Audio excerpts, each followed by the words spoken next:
Morning, everybody. I am recording this on Friday, June 5th at 9 o'clock in the morning. I hope all are well. Everyone is doing okay. I'm okay. Getting used to the new life and getting more things done around the house, which is probably a good thing. So I would love to hear from all of you or any of you. I'm not sure how to do that other than I could give you my email, which would be, and maybe Reverend Hannah could give it to you if anybody would like to chat. Okay, let's get on with the lessons today. I was going to do, continue with the Unitarian Universalist principles, and today we're going to do principles 3 and 4. But first, I did find a chalice downstairs. And so it's a homemade chalice. So this is actually a little glass with a bowl glued to the top. So you can make a chalice too, using stuff like this or flower pots or whatever. And I have a little battery operated one, light. So I'm going to light this chalice. And we can say, or what we used to say in the classroom, which is, we are Unitarian Universalists, with the UU, see? With minds that think, hearts that love, and hands that are ready to serve. Okay. So let's start with principle 3, which is learning from and acceptance of one another, which is very appropriate for these times. You may remember that we were making pictures like this, cutting out something from a magazine and getting some construction paper. Now this happens to be principle 1, and red is the color for that. We're using rainbow colors. And so I just glued the picture on to the red construction paper, and I have popsicle sticks, and I wrote the principle on the popsicle sticks and glued it around the picture. So this is number 1, which was all beings are special. And number 2 was be kind in all you do, and that's orange. The color is orange, red, orange, and then the next one would be yellow, which is today's. Learning from and accepting one another. So I cut a picture out. Can you see it? It's yellow. The color is yellow. And the popsicle sticks. So today, for that one, for number 3, it's learning from and accepting one another. So have you ever thought about why you are special? Do you think you're special? I think everyone is special in some way. So let's think about that. What makes you special? For myself, I think I'm special because, let's see, I am special because I enjoy nature. I love to go out and garden and take care of plants, and I also love children, and I love to be with children. So those things make me feel special. So think about it and share with your adult in your house what makes you special, and ask them what makes them special. I have a story for today. It's called Odd Velvet, and maybe this will help illustrate the principle.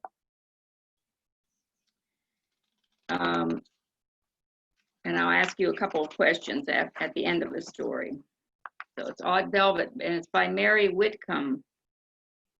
On the first day of school, Velvet's classmates brought their teachers cinnamon tea, lace handkerchiefs, and heart-shaped boxes of potpourri. Velvet handed her teacher an egg carton filled with 7 rocks, her favorite red shoelaces, and half a sparrow's egg. Velvet was awed. At lunchtime, Velvet not only carried a used brown paper bag, but inside of it were things like carrots and a butter sandwich, and she ate them. At recess, a few of the girls noticed that Velvet was not wearing a new dress, even though it was the beginning of the school year. Where did she come from? They wondered out loud. All of this strangeness did not stop after the first day of school. In fact, it got worse. Velvet brought a milkweed pod for show and tell. Luckily, 3 of the other girls brought a talking doll, a wedding doll, and a crying doll and saved the day. Velvet's nose was freckled. She had a pack of only 8 crayons, and her sweater once belonged to her older sister. Nothing was right about odd Velvet. Although everyone was polite to her, no one was silly enough to pick Velvet for partner play or to walk home with her after school. No one wanted to be different the way Velvet was different. On the day of the school field trip, the children were laughing and calling each other by their nicknames. Someone called out, "What's your nickname, Velvet?" It got quiet as Velvet looked around. "I don't have one," she said, "but my father told me that on the day I was born, the sun was just rising over the mountains, and outside it looked as though the world had been covered with a blanket of smooth, soft lavender velvet." A few of the boys let out a giggle, but mostly the bus fell quiet. For a moment, everyone was thinking of how beautiful that morning must have been, the day Velvet was born. The following day, a school drawing contest was announced. There was no question who the winner would be. Sarah Garvey had the best markers, the biggest paint set, and more colored pencils than anyone else in the class. When the day arrived to announce the winner, the children let Sarah sit right up front. No one was more surprised than she was when the teacher called out Velvet's name. Velvet had drawn an apple. "It's just a piece of fruit," Sarah protested. Everyone stared at the picture. "It looks so real I would like to eat it," someone said. "It seems like you could pick it up," another child added. Sure enough, with just her 8 crayons, Velvet had drawn the most beautiful apple the children had ever seen. Little by little, the things that Velvet said and the things that Velvet did began to make sense. The teacher had Velvet speak for 2 whole days about her rock collection. She even had ashes from a real volcano. Still, on the day that she handed out invitations to her birthday party, the whispering began. "I bet her house is old and dark," Sarah said. The thought of going to Velvet's house made everyone feel a little uneasy. Velvet lived in a tiny house at the end of a long road. There was no jungle gym or tetherball, just a swing hanging from a big old tree. At the door, Velvet's mom and dad politely asked the children in. There were no birthday magicians or wizards, not even a clown, but they got to turn Velvet's room into a castle. The royal subjects painted their faces and put glitter in their hair. They jumped high off the bed with a blue blanket moat. Velvet's sister made each of them golden crowns with colored jewels. They took turns wearing Velvet's royal cloak, which used to be a bed cover. They played cards and shot marbles. Velvet even showed them how to draw beautiful apples. On the last day of school, Velvet's classmates brought their teacher handfuls of flowers, cards that they had made, and an impressive collection of nice-looking rocks. Velvet was different, but maybe she wasn't so odd after all. So that's the end of that story. Why do you think odd Velvet gets teased? What do you think about that? You can share with your adult parent who's with you at the time, right now. Just think about why does she get teased? And what do you think it means to be odd? You think it's nice to call someone odd? Why or why not? What do the other children like about Velvet in the end? Have you ever been a new person somewhere? How did that feel? When you were the new person, did anyone do something to make you feel welcome? What did they do? Those are all really good questions to think about and talk about and share with someone in your house. I know I was a new person once and I felt really out of place, but little by little I started to fit in with the rest of the crowd and they accepted me and I accepted them, and we all pretty much got along. It just took a little time to adjust, but that's basically what happened. And so perhaps we can learn from Odd Velvet, the story of Odd Velvet anyways. Be a little more open to new people and new ideas and new ways of doing things. It sure makes for a more interesting life if we have more people in our lives who are different than if everyone was the same. And that's the lesson of the story, I think. Celebrating differences. Okay. Now for the fourth principle. It's a free and responsible search for truth and meaning. I again have a story and some questions. Now for this story, I made some little stick figures because it said to make finger puppets, but I chose just to make these little stick figures like this. There are 4 of them. So I will hold one up when it's their turn to talk in the story. So this is a free and responsible search for truth and meaning. So let's see. It's called Many Paths to God. It's from a book called Hide and Seek with God. And there's a narrator, and then there are the four puppets. So I'll be the narrator. Once upon a time, 4 travelers from different lands met near a mountain. The travelers had been told that if they climbed the mountain, they would find God at the top. Around the bottom of the mountain were many paths to choose from. The travelers had each been told beforehand which of the paths to take. They also had been told that only that path would bring them to God. The travelers met each other at the bottom of the mountain and told each other of their search for God. So the first puppet, the red one, let's go by colors. I am trying to find God. I have been told that all of these paths, the right path to take is that one, the flowery meadow path. I have been told that if I follow it at the top, I will find God, God, the great mother of all. That's interesting. Now here's the orange puppet.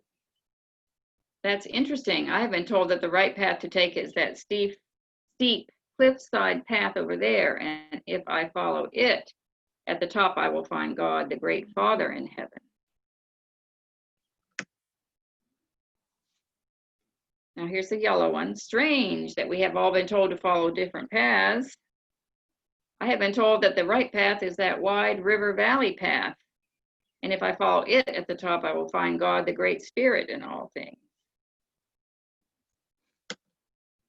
And number 4, the green.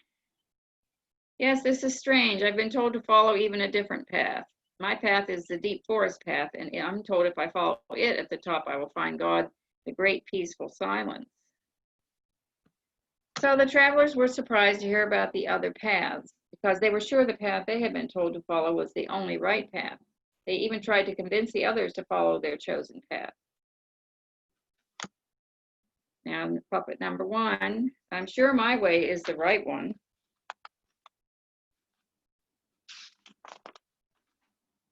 Change your minds and come my way, says the orange one. Don't you think it would be best for you to come this way? You really ought to take the forest path. But none would change. Each was sure that their way was the right way. So bidding each other goodbye, they began their journeys to the top. As they started out, each was singing a song of praise to God. They could hear each other's songs in the distance, and they all thought the other songs sounded strange. But off they went on their chosen paths. They soon were traveling alone and could no longer hear any of the others. Sometimes following the path was easy, and sometimes it was hard. Finally, each traveler neared the top of the mountain. They began to hear the other travelers' songs once again, but now they realized how beautiful the other songs were, even though they were very different than their own.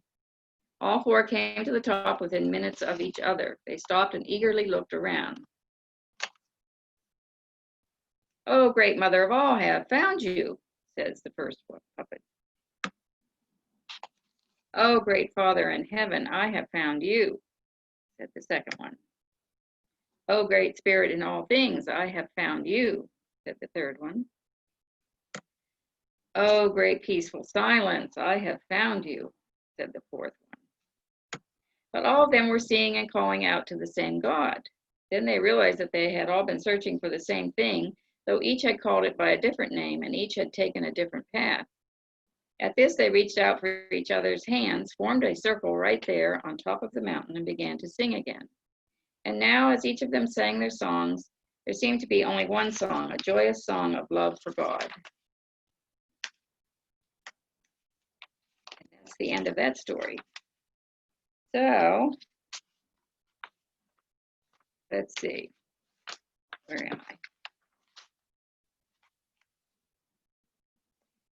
So as you can see, there are different sources, different ways of finding what is true and right for you. Each of those four characters had a different idea about what their spiritual path was, but they all ended up at the same place, which many of us do and will. Let me see if there's some questions. I think there were some questions. Oh, here they are. Who had the right path to the top of the mountain? No one did, really, or they were all right. They were all true paths to the top of the mountain. They all ended up at the top. Did the characters all have the same religion? No, they all had different religions, as far as I could tell. They all had different beliefs, but they all ended up at the same place. Why didn't they all decide to go up the mountain the same way? Because each of us is different, and each of us has different ideas about how to practice our faith. Did the characters all have a different idea of what God was? Yes, they did. Remember, one thought it was God the Father, and one was God the Mother, and one was Great Spirit, and one was peaceful silence. So they all had different ideas of what God was. And what were the different gods like? Did they have any similarities, do you think? Or were they all different? What do you think?